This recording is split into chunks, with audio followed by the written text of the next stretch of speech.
Hi, it's Deanna Kinjemi. This is my week 3 blog for the leadership skills.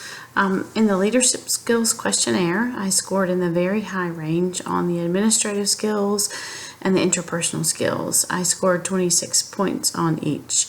In the conceptual skill category, I scored lower. I scored 18. In the administrative skill category, I recognize that I'm a very detail-oriented person, and in my current role as an educator, I feel that I can be very effective in finding or being a resource to help support hospital-wide projects. Some of the projects we're working on now is a hospital or a sepsis-wide initiative, and we're always working on our stroke program. In my interpersonal skills, I also scored in the very high range. I feel as if I have a good read on employees, and I tend to feel like I know how the employees are going to respond when I roll out certain projects or education pieces. And I feel like I get that from the staff because I spend time with staff a couple of days on their general orientation before they're released to their preceptors. And I take the time to get to know the nurses while they're on orientation. And I feel like this also helps me to have an understanding as the group as a whole how all of the nurses function together in the unit.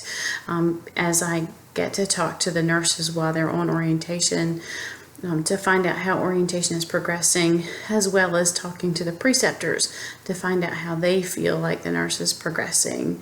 So I feel that gives me an overall good knowledge of how they work together as a team, which is very important, especially in critical care departments. And that in turn, I feel I have a general respect for all of the nurses. I did bedside nursing for 25 years before I moved into the educator role, and I know how hard it is to be out there taking care of critically ill patients day in and day out, and I feel like that respect goes both ways because they know where I've been and I know where they are and how hard they work. The model that I chose during the practice experience is a new model that we're currently introducing in the hospital that I work at. We're currently in the mid stages of rolling out Kristen Swanson's mid-range theory of caring. In this model, Kristen Swanson talks about the 5 components of the structure of caring, which are maintaining belief, knowing, being with, doing for, and enabling. And in each one of these components, there have been activities that we are required to do with staff as a leadership team, which are some of the key concepts that we're currently working on or that we've already been introducing are leadership rounds. And this is where the manager of the unit, the team leaders, go around and speak to patients, and they try to focus on at least one patient that each nurse in the unit is taking care of. And they go in and speak to the patient about how their care is and do they have any positive things for the patient. And then the nurse manager or team leader will come back and relay that to the nurse. Another thing that we've been working on are words and ways that work, the blameless apology, and no passing zone. Blameless apology is that of the nurse apologizing and not placing blame on any one department. It's kind of not passing the buck. And then the no passing zone is if you see a call bell go off or you hear an IV pump going off, even if that's not your patient as you're walking by, we want you to go in and answer that call bell. As a manager, I feel like the most important aspect to introducing these new models for staff is for them to buy in. So instead of the way that they've chosen to roll this out is to take each one of these components and take it back to the nursing staff and teach them the way that they want it to be taught, I would rather have teams of nurses from the unit work on each one of the concepts and come up with ideas about how they feel our team would best be able to roll that out. I think that's more important than it coming from a top-down approach. I'd much rather it be that the staff nurses would come up with their own ideas. I feel like they'd have better buy-in and that they would more likely to adapt to those changes in care. The other thing about having the nurses buy in that would be important is for the entire leadership team in the intensive care unit to model that behavior. So you would always want your team leaders and me as the manager, as I was walking by a patient room, to stop and answer that call bell or IV pole, IV pump that was going off. You would want to model that behavior.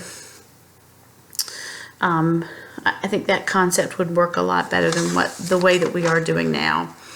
To secure resources in the leadership, I would need to encourage employees to be as productive as possible. I would recognize and respond to employees' needs and concerns. Employees always need to be heard. And I would be responsible in helping staff be responsible for their own behavior. I think empowerment is very important, and if it comes from the nurses, that you have to help them be successful in their endeavors, that then they buy into whatever project you're trying to focus on. And you always want to promote a positive workplace environment. And I would do this with evidence-based literature to help them understand that this is not something we've kind of dreamt up, but that there's research to back up the choices that we have made as a unit. And I think involving unit-based councils and having that structure is very important for the nurses to feel empowered and to feel like they can have a voice. The departments that I would have to work with would definitely be multidisciplinary, especially in the critical care environment. I would have to be integrated with physicians. That would be hospitalists, intensivist surgeons. They all see patients in the intensive care unit. All the nurses, definitely. Social workers play a huge role. Case management plays a huge role. Palliative care environment for our patients who are end of life. Physical therapy, definitely occupational therapy and speech therapy for our stroke patients. Respiratory therapy plays a huge role in the unit. Environmental services helps us. Dietary, both from the kitchen staff all the way to the dietitians who help patients with tube feedings and TPN formulations. And hospital-wide educators. They are responsible for general orientation, and you would definitely want to have a rapport with them. As far as vertical structure versus horizontal structure, I feel like I would prefer a vertical structure over the horizontal, because with the horizontal, you have high-level managers that are making day-to-day tasks for your nurses, and I feel like that would tend to make the nurses and myself have this feeling of being micromanaged, which nobody wants to be micromanaged, whereas taller vertical structures have a better defined responsibility for employees.